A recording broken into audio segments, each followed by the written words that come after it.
Kirwin sits where mountains close in and the world goes quiet, all around. Up here, nature doesn't negotiate, it decides. Winter doesn't arrive here, it occupies. For months. Snow stacks, hardens, and turns every roof and slope into a question mark. These aren't just abandoned buildings. They're becoming geology very slowly. Wood and nail slowly absorbed into snow, stone, and time. Look up and you understand the danger, right now. The slopes hang over the valley like loaded silence waiting for gravity to speak. Getting to Kirwin was never simple, so easily. In winter, the road doesn't just close, it disappears. In a narrow valley, the mountains decide every direction at once. When trouble comes, there's nowhere to run, only deeper in. Up here, cold isn't a temperature, it's a force. So fast, it slows hands, stiffens decisions, and makes minutes feel expensive. After every storm, the mountains rearrange themselves. Each time, stones fall like punctuation, reminding everyone who owns this place. People came here chasing a future back then. A mine, a paycheck, a place to start over. But the mountains charged rent every day. Step inside and the sound changes. In here, it's not empty, it's muted. Like the cold is absorbing everything you bring with you. The creek is a thin lifeline frozen, hidden, even now, still moving somewhere underneath. Even the water has to fight to exist here. Snow doesn't just cover Kirwin, it builds barriers. Every season, doorways become memories, and the town shrinks under a white weight. Up here, a house is just timber holding its breath, so quietly. The cold works patiently splitting wood, the way glaciers split stone. The danger isn't loud. It's constant all winter, a slope under tension. Snow stacked like layers of doubt above a town that can't move. At sunrise, everything looks clean so sharply until you notice what's missing. No smoke, no footsteps, just cold light telling the truth. Remoteness sounds romantic until you need help, real help. In Kirwin, distance wasn't scenery. It was another hazard. They dug into the mountain for a living, and the mountain kept changing the terms. Again, somehow. Every storm rewrote the contract. Here, wind isn't weather, it's machinery, all day. It sculpts the snow, strips warmth away, and turns walking into work. People didn't live here in comfort. They lived in pauses, so often. A clear day meant repairs, supplies, and hoping the next storm waited. Every building sat under a question. Will the slope hold today? In Kirwin, danger wasn't sudden. It was always overhead, above you. Out here, news traveled slowly, if it traveled at all, for weeks. When storms closed the pass, even a simple letter could become impossible. Imagine children learning here, back then, while the mountains press closer every winter. Some places don't just empty out, they fall silent. Even your presence is temporary here, so quickly. The wind edits the ground, and within minutes, it's as if you were never there. First, the steps crack. Then the porch sags. And one season later, the mountain has moved in without warning, without asking permission. Cold doesn't just chill things here, it locks them. At night, metal freezes, wood splits, and every simple motion turns into a fight. When a roof is gone, winter moves in. Outside, too. Rooms become snowbanks, and a home becomes just another shape in the valley. This is what survival looks like. After the slide right there, broken wood, torn earth, and the quiet message that it can happen again. Kirwin wasn't defeated by one storm. It was worn down by the valley itself, in time. The landscape stayed, the people couldn't. When people left, the metal stayed, for years. Tools became artifacts, and winter began its long work of erasing every edge. A doorway is supposed to lead somewhere, every time. Here it opens into cold air, a reminder that the house is gone, but the mountain remains. In bad weather, the pass becomes a wall, so completely. And when the only way out turns solid, a town becomes an island of risk. Snow isn't soft when it stacks for months. It's pressure all winter, enough to bend beams, collapse roofs, and end a season of hope. In Kirwin, the view was never just beautiful, every day.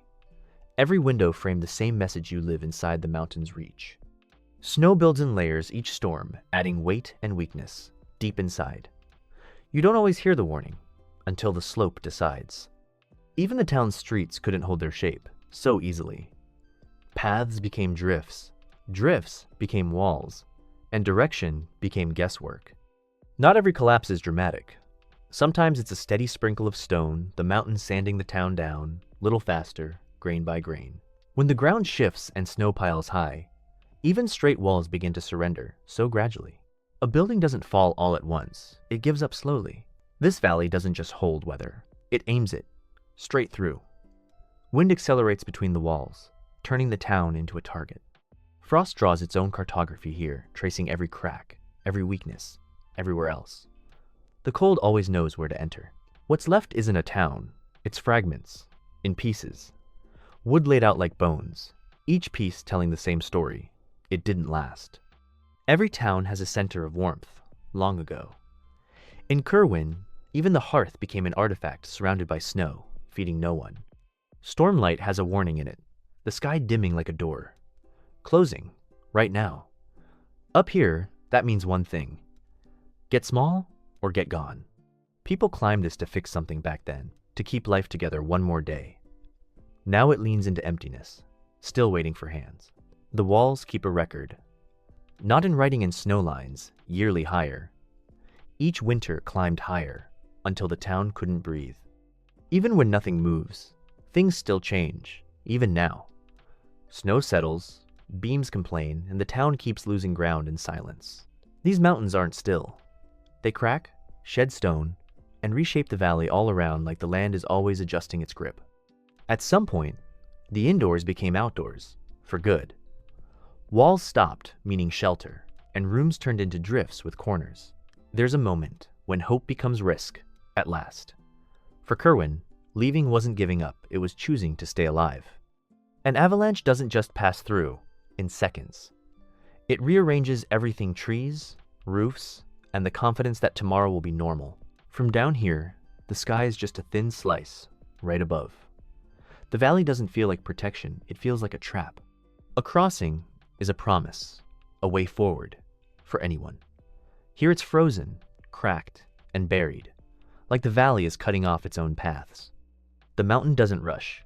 It waits, freezes, cracks, and waits again, so quietly, working on centuries, while humans plan for seasons. Whatever this once said, long ago, the weather erased it. Out here, the landscape doesn't leave instructions, only warnings. In a whiteout, the world shrinks to breath and direction, so easily. Lose your line for a minute, and the valley can keep you. Sometimes the warning is quiet, so softly, a few stones falling, a crack spreading. The mountain whispers before it shouts. When snow reaches the roof, it stops being weather at once. It becomes architecture, redesigning the town with a single color. Evening comes early in a tight valley, so fast. When the light disappears, the cold feels closer, and the distance feels longer. Water seeps in, freezes, and expands every spring. That simple cycle can break rock, and it breaks towns built too close to the slopes. People mark land with fences and lines, in minutes. But in Kirwin, winter rubbed the boundaries out, until ownership didn't matter. From above, Kirwin looks like a scar, a brief human mark on a landscape that heals by burying everything very thoroughly. Snow becomes sculpture here, shaped by wind into hard ridges, right here. The town isn't under snow, it's inside it. One beam still stands, like it refuses to understand the ending, still standing. But the mountain is patient, and patience always wins. The valley breathes cold, pushing fog and snow through the ruins. So hard, it feels alive, and it feels like it's pushing you out. Some winters don't just test a town, they end it, once again. For Kirwin, the final season was the one that made staying too dangerous. Out here, help is a concept, not a guarantee, at all. When the pass closes, you're not just alone, you're unreachable. You can plan for spring, but the mountain has its own schedule. So, suddenly, a cornice like this is a deadline, you just don't know the hour. In heavy snow, Kirwin looks sealed inside a globe. For hours, a world shrinking to outlines. Beauty, yes, but also a warning. People tell stories with words. The mountain tells them with layers. Layered deep snow, rock, and ruins becoming one surface. Here, size is a lesson, for real. The town is small, the valley is tight, and the mountains are endless, and that's the balance you can't change. Collapse leaves patterns, beams, shadows, and silence left behind. It's the shape of a life that couldn't hold against the season. Cold changes priorities so quickly. It turns bravery into caution, plans into compromises, until leaving feels like the only sane decision. From a distance, you can still read the town roofline after roofline, each one lower than the last, each one losing to snow, still visible. Some slopes look like they're watching you. This gully is a mouth, and everything below it lives on borrowed time, down below. What remains is a quiet inventory, small objects that outlasted routines, left behind. Proof that people tried to live normally in an abnormal place. The snow finds every weakness so easily. It slips under floors, into walls, and turns a house into a porous thing the weather can inhabit. Kirwin is a story of struggle and of losing, in full. Not to an enemy, but to a landscape too harsh to bargain with. Every town depends on lines, power, supply, connection, one day. Here, the line snapped, and the valley kept what it took.